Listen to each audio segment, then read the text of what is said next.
Yun, good morning, good afternoon, good evening sa ating pamilya dyan, sa ating mga higala dyan, kung saan man kayo sa lupalop sa planetang Earth ngayon. So, yung iba-vlog natin for today is continuation, no? So, iba-vlog natin for today, nakikita nyo sa thumbnail yung Suzuki Palit. So, walang intro-intro, walang outro. Bago natin papakita, magpipray lang tayo. Lord God, maraming salamat sa biyayang binigay nyo po sa akin. Gabayan nyo po ako, Lord, para makapagpatuloy ako sa aking mga ginagawa. At kaming lahat, yung mga subscribers at mga followers ko.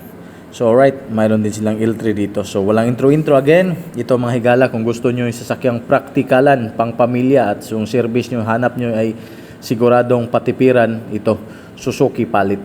Ngayon, diretsuhan na tayo dito sa loob.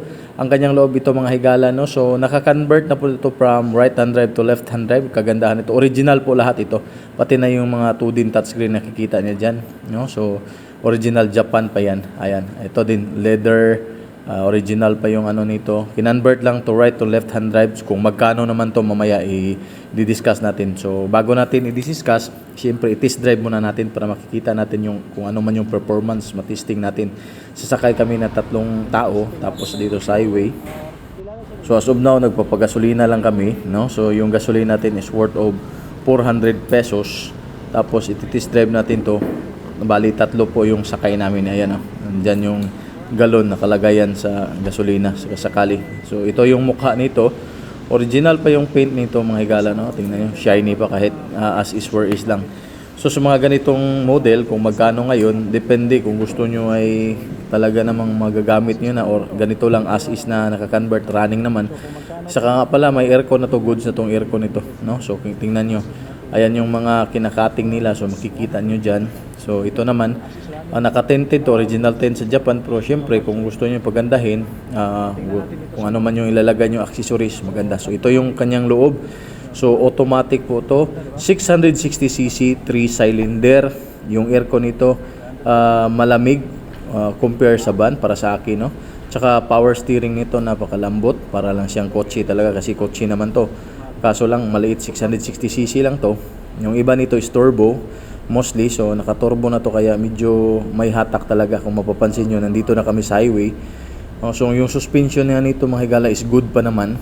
Ayan, tapos mas maganda to kasi yung ano nito auto climate niya, ayan, hanggang 19 malamig na din. Tapos yung air vent nito mas malaki compare sa mga van. Tapos yung buga ng hangin maganda, no? Para sa akin lang.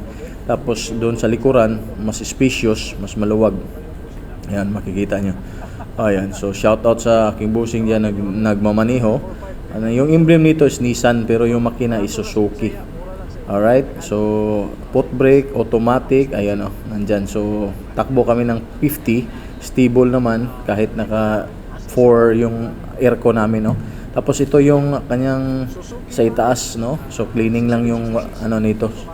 So kagandahan nito mga higala, so easy to drive, saka maliit lang talaga at napakatipid sa gasolina. At kung gusto naman ng tatakbuhin mo, kaya namang tumakbo ng 80 to hanggang 120 nito, no? So walang kaabog-abog, ika nga sabi nila. So ayun, tinitest drive namin, so far so good naman. Ayan yung aircon nito, so pinalakasan ko, malakas yung ano nito, buga ng kanyang hangin, no? Mayroon ding auto off. Ayun yung temperature aircon. So as of now naka 19 kami, so goods naman. Tapos original yung center mirror nito. Ewan ko lang sa iba kung ganito ba po yung center mirror nila, ganyan ba din. So yung blindfold na blind spot pala niya, goods naman, hindi ganoon ka ano. Tapos automatic na din yung ano door nito, central lock. Ika nga pwede yung ano ng remote na close open, no? Saka sakaling gustuhin niyo na magpa-remote, pwede na din. So sa mga presyo na ganito mga higala, so as is na running na where is, so mabibili nyo to from 180 to 190 sa ganitong sit-upan. Walang pintura pero may naka-convert na, tapos mayroong registration na, takbo na siya. Tingnan nyo, napapansin nyo, tumatakbo kami ng 70. Galing kami sa 80, pababa na kasi malapit na yung stoplight dito, pero kayang-kaya niya kahit naka-aircon. Tapos